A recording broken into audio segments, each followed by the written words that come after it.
the one and only God. Hashem is the one, He is everything. Okay. So let's build on that a little bit. It's I think a continuing recognition. Okay. When you say continuing, what do you mean, Yafi? Like we say it all the time. So Okay. it's like a built-in recognition.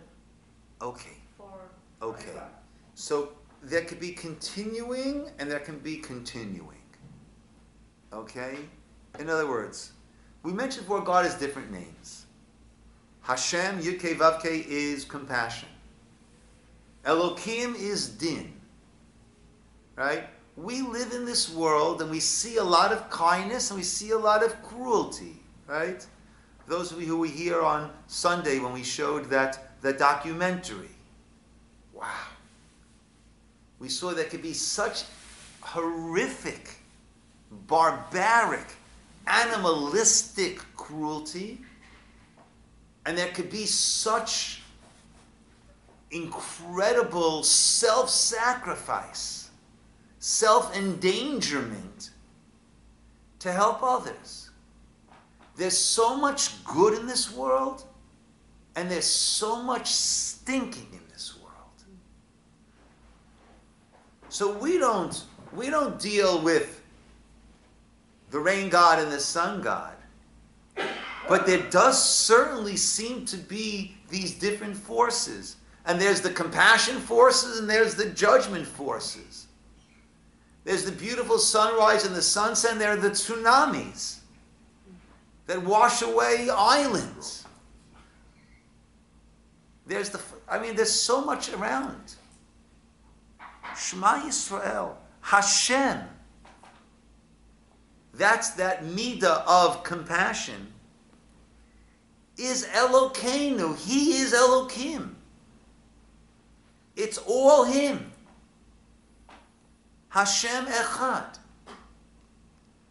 Everything that takes place in this world is orchestrated by God. That's what I mean, Yafi, continuing or continuing, right? Pervasive. That is an incredible statement. That's an incredible pledge. That I recognize, I make the bracha, the blessing of Atova Meitiv, the one who's good and gives out good, and there's also the blessing of Dayan HaEmet, the true judge. And I'm accepting that there is no randomness in this world. Do I understand how and why a loving, kind God does or allows this to happen? No, I don't understand. I don't understand. I'm a human being. I'm not God. I don't understand. And to me, it doesn't seem right. And the Torah tells us by Hashem telling Avram, I'm going to destroy Sodom and Gomorrah. Why is God telling Avram that? God actually says, I'm going to go down and see what to do. Why is God telling that to Avram? Is there anything that Abraham could add to the conversation? No. But God doesn't want us to view it through God's eyes. If I view the world through God's eyes, someone knocks on my door, yes, I'm collecting tzedakah, so through God's eyes, well, if God didn't give it to you, you obviously shouldn't have it. Why should I go against the will of God? That's not how we're allowed to view it. God doesn't want us to view it through God's eyes. He wants us to view it through human eyes. And here's a person who's in need.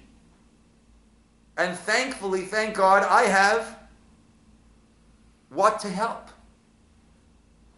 I have more than I need. So we're not going to understand it. And we actually cover our eyes when we say the Shema. On a simple level, we cover our eyes because we don't want to be distracted by things going on around us.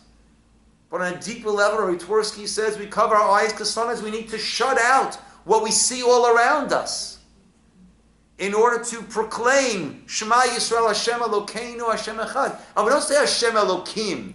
Hashem is Elokim, is the judge. Hashem is Echad. We say Hashem is Elokeinu. He's my God. He's our God. He's involved in all that takes place. And I understand that I'm not going to understand. If I'm believing in a God, then I'm believing that my understanding is incredibly limited to this incredible this vast overview that God has. I'd like to compare it to taking a 1,400 page book, opening up to page 777, reading to page 787, and trying to decide if the author knows what he's doing when he wrote this book. That's us. But we cover our eyes, we say, Shma Yisroel Hashem Elokeinu Hashem Echad. That is our pledge of allegiance. And if you notice, there's a big ayin and a big dalid. In Shma, the last letter in Shma, the ayin is large, and the last letter in Echad, the dalid, is large. Ayin dalid spells the word aid. Aid is a witness, someone who gives testimony. And we are meant, our mission, the task of the Jewish people is to give testimony by the way that we live and the way that we act and the way that we treat others and the way that we do business. The way that we lead our lives every moment is meant to be testimony of Hashem Elokeinu, Hashem Echad. And as Rashi says, right now, he is Elokeinu. But ultimately, Rashi says, Hashem, Shu Elokeinu Ata. Right now, he is accepted by us. V'lo Elokei Ha'omot. Right? But not accepted by so many parts of the world. Hu Atid Liot Hashem Echad. Ultimately, he will be Echad. He will be the one that the entire world would recognize it. But we are tasked with this testimony. And just the next word, v'ahavta et Hashem Elokecha, you should love Hashem your God, is also explained to mean you should make God beloved. Act in a way that causes God to be beloved. That is what you are exuding. And that is what people say, oh, if that's what a God-fearing person does, if that's how a God-fearing person acts, sign me up. I'm in. I'm on the team. V'ahavta. But that is the very powerful 2018, as it was in the year 18, as it will be. That is the message. And that is our pledge of allegiance, that we are accepting God in this complete, pervasive way, that he is involved. And that ties back. And therefore, if I need something, I come to him. I call out to him at the set times and at the Abba Azorli times and at the different times during the day when I am in need. Because I recognize that, I always like to call it, remember the Allstate commercial? Right? We're in good hands. To recognize that we are in his hands. Shema Yisroel Hashem Elokeinu Hashem Echad.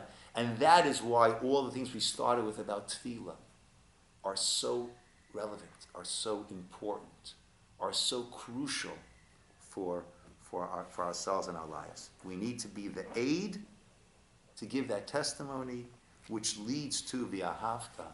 That is the mission that we are sent on. Okay, my friends, we'll call it over here. I got a flight in about an hour and a half. Okay. Yeah. No, I have to go to the airport an hour and a half. Dove, I'll take this so I could record it. Dove?